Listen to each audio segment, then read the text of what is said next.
করেন।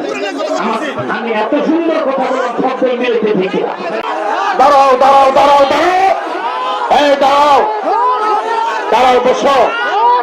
এই আমার কথা যারা শুনবেন, আমাকে যারা মহাব্বত করে তারা বুঝে না।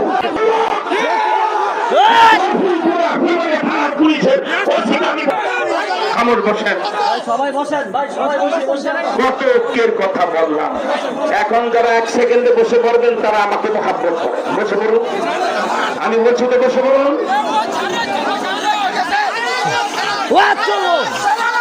খামোশ, খামোশ। এই যে হুজুর, বাবা আপনারা 1 মিনিট বসলে আমি দোয়া করবো। আমার কথা আপনারা শোনেন নাই, বুঝেন নাই? যারা বসবেন তারা বুঝবে ইসলামকে মহাব্বত করেন, আমাদেরকে মহাব্বত করেন। আলহামদুলিল্লাহ। আমি বলছি চুপ করতে, আপনার চুপ না করলে কিন্তু আমি বদ্ধ করবো। খামোশ, খামোশ। হায় রে খোদা, আমার স্বভাব সুলভ অভ্যাস পরিবর্তন করে আমি কি ওকে ডাক দিলাম, আওয়ামী লীগকে মাফ করে দিতে বললাম, ঠিক কিনা বলে? বলি নাই যে দলাদলি করবে না, সব দল ভাই হয়ে যা। এরপরে বুঝে নাই বলদ, বুঝে নাই বলদ গাছে ধরে, বুঝে নাই বলদ, ঠিক কিনা? বুঝে